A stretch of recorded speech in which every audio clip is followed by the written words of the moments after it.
Everyone, my name is Trevor Cox, and I'm currently pursuing my graduate studies in applied nutrition at the University of New England.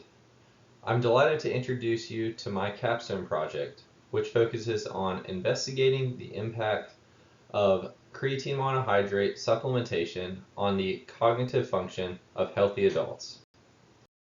Today, I'll be diving into the impact of creatine monohydrate supplementation on long-term memory performance, attention span, and reaction time.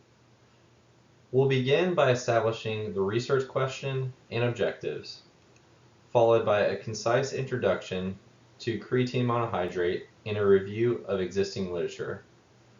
Then we'll move on to the methodology I've developed to address the research question and implementation of the study. Finally, we'll conclude by discussing the study's significance. Thank you for joining me today, and let's get started. The focus of my research revolves around one central question. Do healthy adults between the ages of 18 and 65 experience greater improvements in long-term memory, attention, and reaction time when they supplement with 20 grams of creatine monohydrate for 6 months, compared to those who do not take creatine monohydrate supplementation? In this study, my objective is to meticulously examine the influence of creatine monohydrate supplementation on three crucial cognitive dimensions, specifically long-term memory performance, attention span, and reaction time. Through this research endeavor, I aspire to uncover potential cognitive advantages offered by this supplement and contribute insightful findings concerning its impact on the intricacies of the human mind. Creatine supplementation has been widely studied and proven to be an effective ergogenic aid for enhancing muscle strength, lean mass, exercise performance, and muscle function in athletes and the general population. This non-protein nitrogen, deriving from the amino acids arginine, glycine, and methionine, is synthesized within the liver, kidneys, and pancreas. In recent years, there has been considerable interest in the potential cognitive benefits of using creatine supplementation. Research has shown that creatine synthesis in the brain can enhance brain function. Various aspects of cognitive function, such as memory, intelligence, reasoning, mental fatigue, attention, and reaction time, have been the focus of several studies investigating the effects of creatine supplementation. Moving into the background section of this presentation, systematic reviews have shed light on the potential advantages of creatine for cognitive performance, but gaps in research still exist. Studies have explored creatine's effects on long-term memory, revealing potential improvements in elderly individuals. Reaction time enhancement, especially in high-intensity scenarios, has also been investigated. While limited, research suggests creatine might enhance attention and cognitive performance, though inconsistent findings exist. Some studies have found conflicting or no effects on cognitive function, questioning creatine's impact on brain function. This proposed study aims to evaluate creatine's influence on long-term memory, attention, and reaction time, filling gaps in understanding. With creatine emerging as a cognitive enhancer, comprehensive research is needed to establish optimal dosing, safety, and a target population. After thoroughly reviewing my research question, objectives, introduction, and background, we are going to move into the methodology section of this presentation. For the research design, I employed a double-blinded, randomized, controlled trial. This design was based on the fact that the research approach I used closely resembles methodologies employed in earlier studies that explored the cognitive effects of creatine monohydrate. Through the formation of my cohort of research participants, I established clear inclusion and exclusion criteria. My inclusion criteria encompass adults aged 18 to 65, years exhibiting normal cognitive function and with no pre-existing health conditions. Conversely, the exclusion criteria encompassed individuals with kidney disease, liver disease, diabetes, and or recent creatine use and cognitive affecting medications and supplements. Lastly, looking at the participant recruitment, to assemble a representative group, I engaged in recruitment efforts spanning hospital admission data, doctors' offices, gym flyers, and community centers. To accurately determine the sample size for my study, I used a G-power calculator to run a priori tests for MANOVA repeated measures. My effect size was 0.5. I set the significance level at 0.05 and a power of 0.95. After calculating it through the G-power calculator, I figured out that I needed 66 participants in total, with 33 in each group. However, considering the individuals that will leave or not finish the study, I developed an attrition rate of 15%, bringing my total sample size up to 76 participants that I will need to recruit in order to thoroughly complete the study. In this study, I established an intervention group that received a daily dose of 20 grams creatine monohydrate for a duration of 6 months, and the control group received daily supplementation of 20 grams dextrose over the same period. Participants were divided amongst the groups through random allocation, and this process will take place before the commencement of the trial to set the stage for accurate and reliable outcomes and observations. Participants in this study will receive their creatine monohydrate supplementation and or placebo in 4 equally divided doses of 5 grams each, spread throughout the day at breakfast, lunch, dinner, and bedtime.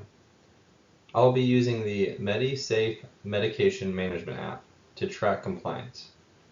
Participants who do not achieve at least 90% compliance will be excluded from the data analysis portion of this study. To ensure clarity and consistency, a detailed supplementation instruction handout and information about the research setting will be provided to all of the participants. Under the ethical considerations of this study, I will secure Institutional Review Board, or IRB, approval before embarking on the research. To ensure ethical standards are upheld, every participant will be required to provide informed consent. The informed consent form will be presented to participants at the onset of the study. This process includes a comprehensive approach to informed consent.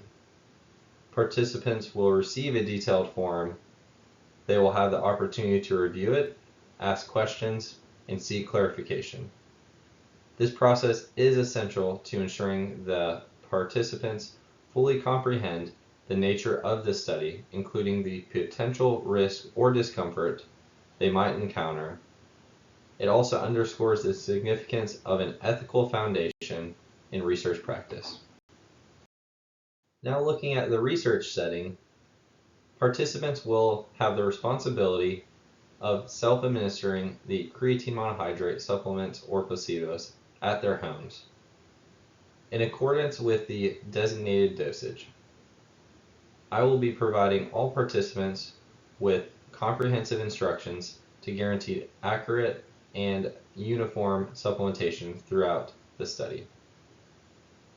During the cognitive test phase, participants will need to come to the research laboratory located in Columbia, South Carolina. Here, participants will complete the assigned cognitive tests as outlined in the next section titled Instruments.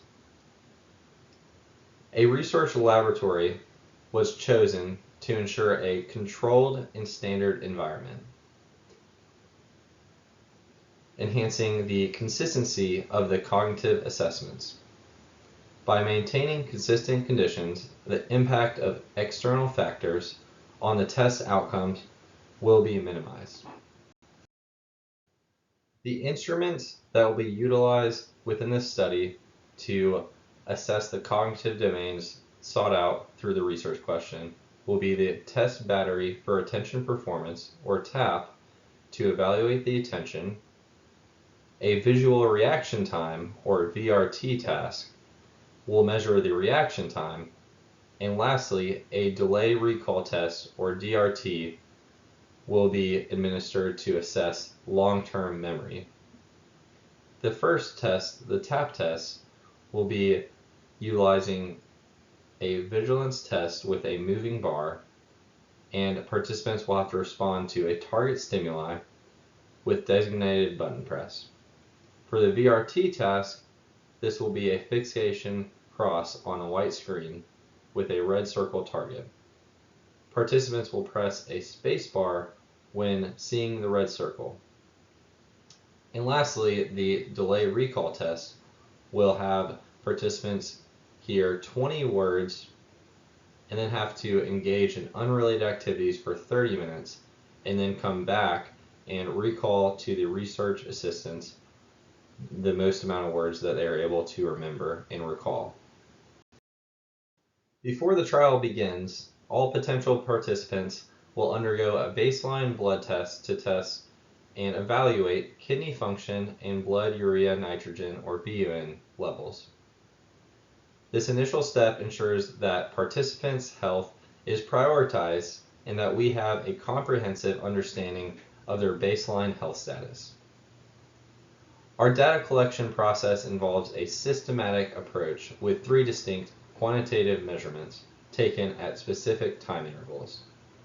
These intervals are set at the initiation of the trial, at the 1-month mark, 3-month mark, and at the conclusion of the 6-month trial.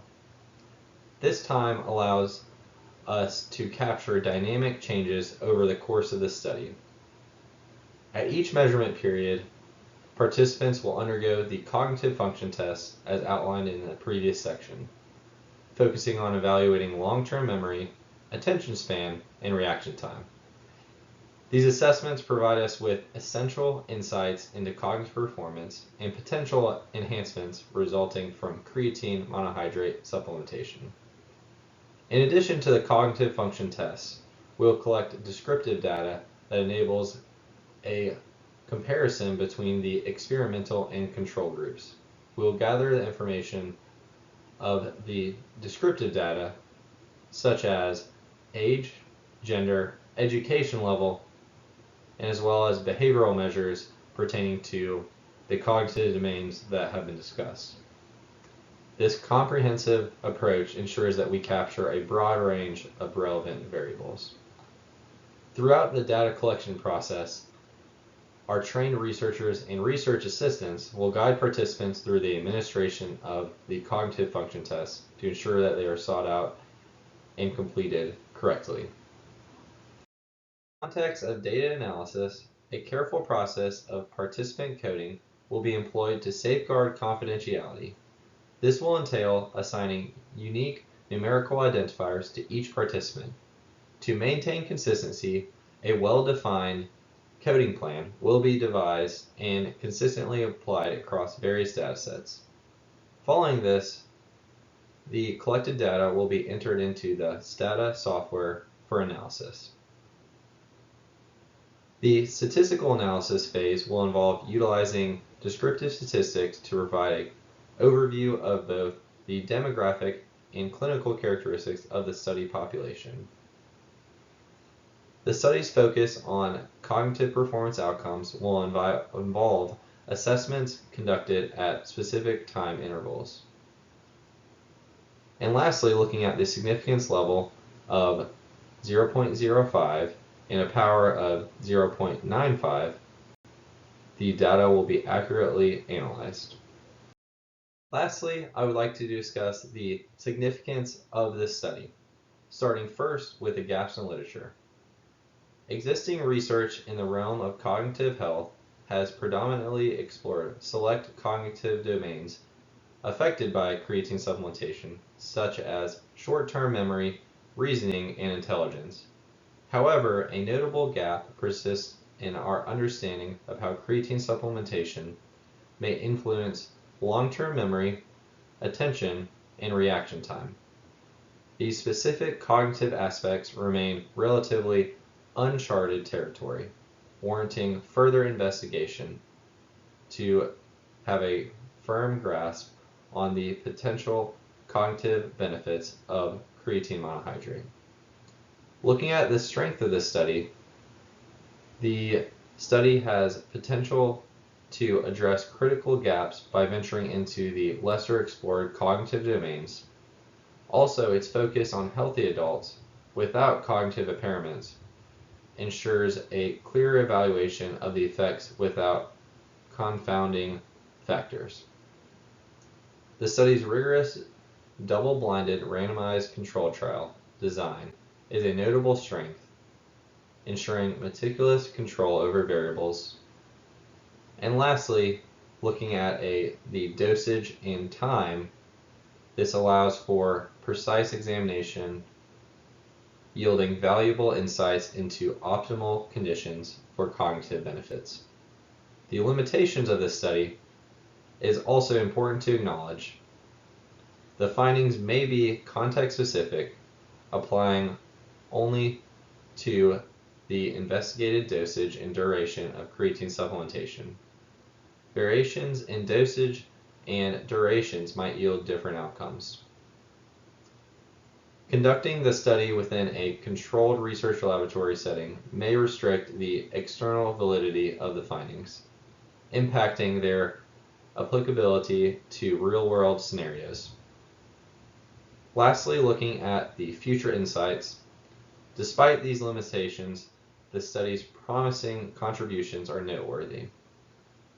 By unveiling the role of creatine supplementation in enhancing cognitive function, the study holds implications for guiding nutritional recommendations and shaping public health strategies aimed at cognitive optimization. The study's meticulous design and emphasis on specific cognitive domains expand our knowledge of the cognitive effects of creatine supplementation. I appreciate all of your time that you took to watch this presentation. Thank you so much.